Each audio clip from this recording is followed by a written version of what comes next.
자, 여러분들 안녕하십니까? 반갑습니다. 2020년 3월 23일 장마감 방송을 하도록 하겠습니다.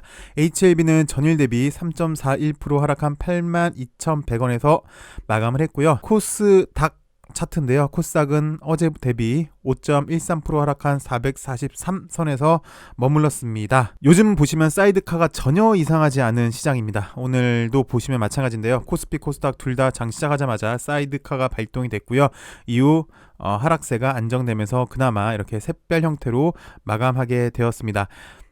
특이한 점이 뭐냐면요. 이렇게 하락하는 이 캔들 크기 자체가 많이 줄었어요. 보시다시피 최근 한 2주일 동안 정도에서 제일 캔들 크기가 좀 얇은 편인데요. 폭은 상당히 좀 좁아졌죠.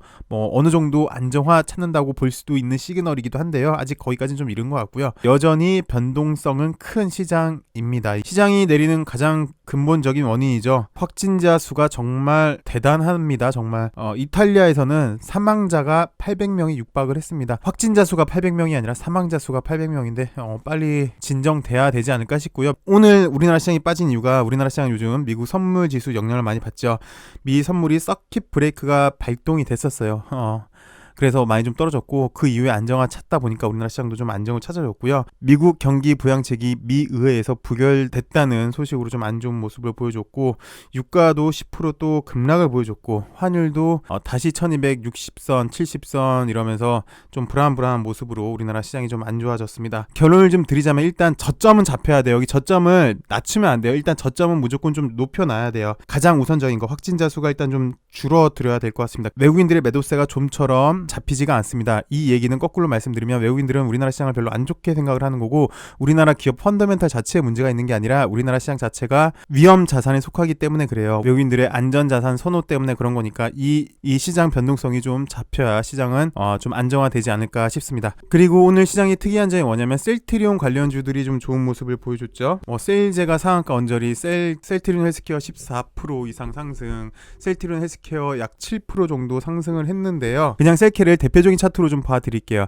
지금 시장에서는 중요한 게 모든 기업들이 주가 방어를 최우선으로 하고 있어요. 지금 공격적인 시기는 아닌데 셀케도 마찬가지거든요. 근데 셀케가 여기 박스권을 돌파를 한다고 하면은 물론 아직 돌파를 좀 못했는데 돌파를 한다면 얘도 공격적으로 나갈 수 있는 시그널이 되는지 한번 좀 봐야 될 것 같고요. 아마 지금부터 하고 있겠네요. 3시 30분부터 서정진 회장이 코로나 치료제 임상 일정 공개하겠다는 이야기 때문에 좀 갔는데 한번 얘는 방어가 될지 공격이 될지 좀 많이 관심이 가게 됩니다. 그 다음 HLB를 살펴보도록 할게요. LB는 매번 드렸던 말씀인데 주가가 과도하게 하락하게 된다면 회사는 성공적인 유상증자를 위해서 이렇게 주가 방어를 해주는 모습에 있습니다. 특징적인 게 이 당시 때는 어저께도 말씀을 드렸는데요. 지난주에는 리보세라닙의 저항증 확대로 주가 방어를 해줬다면 지난주부터는 코로나 치료제로 주가 방어를 하고 있습니다. 일단 기술적으로 보시면요. 당분간도 여기 7만원 후반 그 다음에 10만원 초반 정도까지의 박스권의 모습을 좀 보여줄 것 같고요. 오늘 나온 뉴스를 간단하게 살펴보도록 하겠습니다.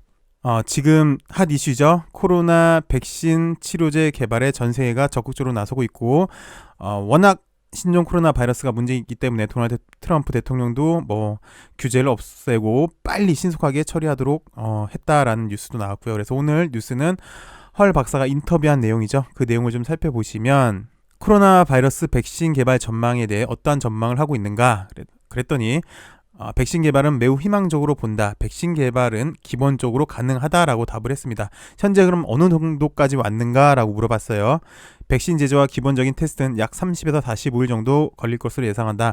모든 것들이 순조롭게 진행된다면 올 하반기에는 임상시험이 가능할 것으로 본다. 올 하반기에 임상시험이 가능할 것으로 본다라고 대답을 했고요. 언제쯤 백신이 사람들에게 사용될 수 있냐라고 물어봤더니 일반인들에게 사용하려면 18개월 정도로 예상하고 있다. 그랬더니 그럼 다른 기업들은 벌써 백신 개발이 거의 완성하고 FDA 승인이 임박했다는 얘기도 들리고 있는데 백신 개발 경쟁에서 뒤처지는 것은 아닙니까? 라고 다시 물어봤어요.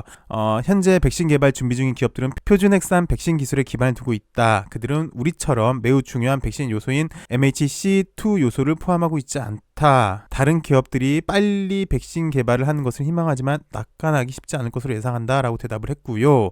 그러면서 현실적으로 안정성에 대한 연구가 최소 2달 그 이상 소요가 되며 완벽한 임상 일상이 한 1년 정도 걸린다. 그래서 백신 개발은 빨라야 내년 말쯤으로 예상한다 라고 얘기를 하고 있고, 백신 개발 자금은 자체적으로 자금이 있기 때문에 가능한데 대규모 임상을 받으려고 하니까 정부 자금을 지원받아서 진행할 계획이고 자금 신청도 해놨다라는 게 오늘 뉴스의 포인트였습니다.